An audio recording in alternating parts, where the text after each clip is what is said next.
नमस्कार दोस्तों, मेरे नई वीडियो में आप सभी का स्वागत है। आज मैं आपके लिए बड़ा ही इंटरेस्टिंग टॉपिक लेकर आया हूं, जो है टाइम कीपिंग के बारे में। जैसा कि हम लोग जानते हैं कि हर एक एथलीट की परफॉर्मेंस को टाइम कीपर के द्वारा रिकॉर्ड किया जाता है। एथलेटिक्स में 3 तरह के टाइम सिस्टम यूज़ होते हैं टाइमिंग लेने के लिए। हम लोग पहला सिस्टम जो यूज़ करते हैं, वो काफ़ी पुराने समय से चला आ रहा है, जिसको बोलते हैं मैनुअल टाइम कीपिंग, जिसमें हम लोग हैंड वॉच से टाइमिंग लेते हैं। और जो दूसरा सिस्टम है, वो होता है fully automatic timing system. Fully automatic timing system जो होता है, उसमें फोटो फिनिश यूज़ होता है। और तीसरा जो सिस्टम है, जिसको बोलते हैं ट्रांसपोंडर सिस्टम। ये सिस्टम जो है, ये लॉन्ग डिस्टेंस रनिंग में ज़्यादातर यूज़ होता है। तो आइए आगे चलते हैं और इसके बारे में विस्तार से जानकारी प्राप्त करते हैं। तो इस वीडियो में मैं आपको बताने वाला हूं आज हैंड टाइमिंग के बारे में।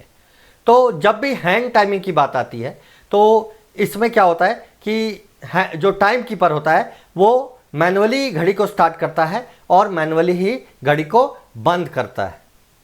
तो यहाँ पर कुछ सवाल मन में आते हैं। अगर बात मैनुअली स्टार्ट करने की और मैनुअली बंद करने की हो रही है तो मन में एक विचार आता है कि घड़ी को स्टार्ट कब करना है।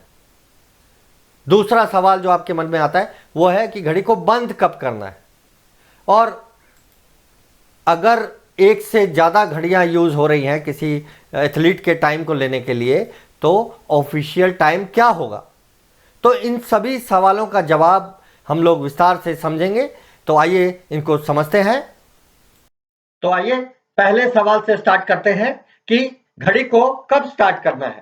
तो जैसे ही स्टार्टर गन को फायर करता है और फायर करने के कारण गन से आग निकलती है या धुआं निकलता है, तो उस आग या धुएं को देखकर आपको अपनी घड़ी स्टार्ट कर लेनी है।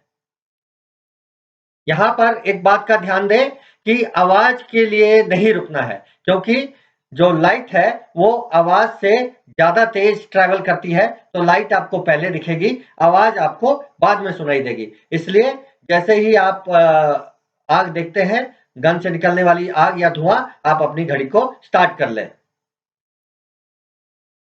अगला सवाल है कि घड़ी को बंद कब करना है। तो जैसे ही एथलीट का टॉर्सो फिनिश लाइन के इनर एज को, जो नियरर एज है फिनिश लाइन का, उसको टच करता है, तो आपको अपनी घड़ी बंद कर देनी है। यहां पर आप देख सकते हैं कि नियरर एज को एथलीट ने छुआ है, इसी जगह पे आपको अपनी घड़ी बंद कर लेनी है।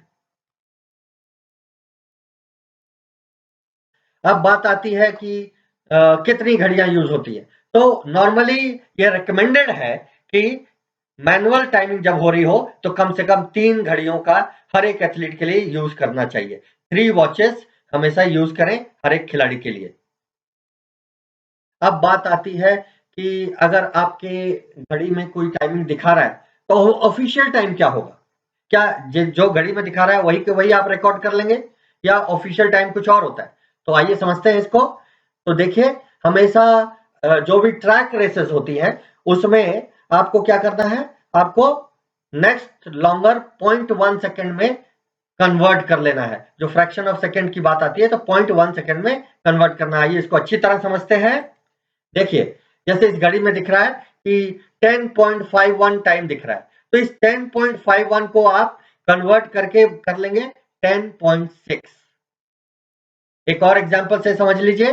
देखिए, 10.59 दूसरी घड़ी में दिख रहा है, और इसको भी आप जब कन्वर्ट करेंगे तो ये होगा 10.6। तो यहां पर आपको एक बात समझनी है कि 10.5 के ऊपर कुछ भी होगा, 10.59 तक, उसको आप 10.6 मानेंगे। अब बात आती है कि जो रेसेस ट्रैक के बाहर हो रही है, या कुछ ऐसी रेसेस हैं जो आधी ट्रैक पे आधी बाहर, जैसे मैराथन होती है, जैसे रोड रेसेस होते हैं, रोड में स्टार्ट किया और आके आपके ट्रैक में खत्म हो रही है, या मैराथन होती है, वो आके आपके ट्रैक में खत्म हो रही होती है, लेकिन पूरी रेस कहाँ होती है, स्टेडियम के बाहर होती है। तो ऐसे कंडीशंस में आपको क्या करना है, देखिए जैसे यहाँ पर एक टाइमिंग दी गई है, मैराथन की टाइमिंग है 2 घंटा 9 मिनट 44 सेकेंड और 0.1 फ्रैक्शन में है ये। तो इसको क्या करेंगे आप, पूरे के पूरे सेकेंड में कन्वर्ट कर लेंगे। तो जो आपका ऑफिशियल टाइम हो जाएगा वो हो जाएगा 2 घंटा 9 मिनट और 45 सेकेंड। इसी प्रकार ये अगर ये टाइमिंग 2 घंटा 9 मिनट 44.9 सेकेंड होता है, तो भी आप इसको कन्वर्ट करके होल सेकेंड में जब कन्वर्ट करेंगे तो ये भी टाइमिंग आपका 2 घंटा 9 मिनट और 45 सेकेंड ही होगा। तो 44.1 से लेके 44.9 तक कुछ भी टाइमिंग होती है वो होल सेकेंड में जब कन्वर्ट होगा तो वो 45 सेकेंड होगा।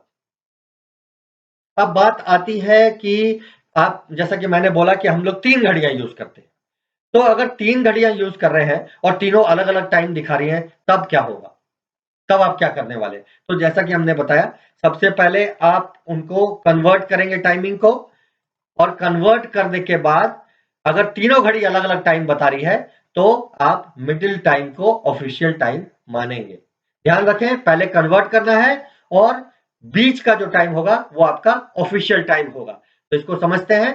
देखिए, यहां पर एक घड़ी है जो 10.40 दिखा रही है, दूसरी घड़ी 10.50 दिखा रही है, तीसरी घड़ी 10.60 दिखा रही है। ये टाइमिंग को कन्वर्ट कर लिया गया है। अब इसके बाद जो ऑफिशियल टाइम होगा वो बीच का टाइम होगा, और यहाँ पर जो बीच का टाइम है वो 10.50 है, इसलिए ऑफिशियल टाइम जो होगा वो 10.50 होगा। अब बात आती है, अगर दो घड़ी एक जैसा टाइम बता रही है और तीसरी घड़ी अलग टाइम बता रही है, तो इसको समझते हैं। देखिए, अगर दो घड़ी एक जैसा टाइम बता रही है तो जो घड़ियां एक जैसा टाइम बता रही है उसी टाइम को ऑफिशियल टाइम माना जाएगा। तो जब आप इसको कन्वर्ट कर लेंगे, जैसा कि यहाँ एग्जांपल में देख पाएंगे आप कि दो घड़ियां 10.50 दिखा रही है और एक घड़ी 10.60 दिखा रही है, तो यहाँ पर ऑफिशियल जो टाइम होगा वो 10.50 होगा, क्योंकि दो घड़ी एक जैसा टाइम दिखा रही है। अब बात आती है, अगर मान लो कि एक घड़ी फेल हो जाए और दो घड़ियां जो है वो अलग अलग टाइम दिखाएंगी, तो क्या करेंगे इसको समझिए। जो लॉन्गर टाइम होगा वो कंसीडर किया जाएगा।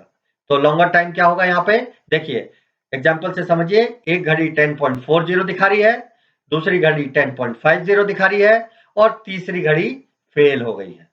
तो यहाँ पर 10.50 लॉन्गर टाइम है, तो इसलिए जो ऑफिशियल टाइम होगा वो 10.50 होगा। तो अब आपसे एक अंत में गुजारिश है, उम्मीद है कि आपको सब समझ आ गया होगा कि कैसे टाइम को कन्वर्ट करते हैं। हमेशा प्रॉपर तरीके से टाइम रिकॉर्ड करें, क्योंकि ये टाइम एथलीट्स के लिए बड़ा इंपॉर्टेंट होता है। और जब भी आप टाइम रिकॉर्ड करें, कुछ खास बातों का ध्यान दें। कभी भी अपनी टाइमिंग किसी से डिस्कस ना करें, सीधा जो भी आपका ऑफिशियल टाइम आया है उसको रिकॉर्ड करके अपने चीफ टाइम कीपर को दे दें। और रिकॉर्ड, जब आप टाइमिंग लेने की बात आती है तो बातों में ना उलझें, सिंसियरली टाइम लें, ध्यान पूरा स्टार्टर की गन पे लगाएं, और जब आपकी घड़ी स्टार्ट हो जाती है तो ध्यान पूरा आपको जो भी प्लेस दी गई है टाइम लेने के लिए उस प्लेस पे लगाएं। धन्यवाद। उम्मीद है कि आप सभी को मेरा ये वीडियो पसंद आया होगा, और इसमें जो भी मैंने आपको नॉलेज दिया है उसको यूज करके आप भविष्य में जब भी आप टाइम लेंगे तो इसका यूज करेंगे और अपने दोस्तों को भी बताएंगे। Thank you very much. Have a nice day.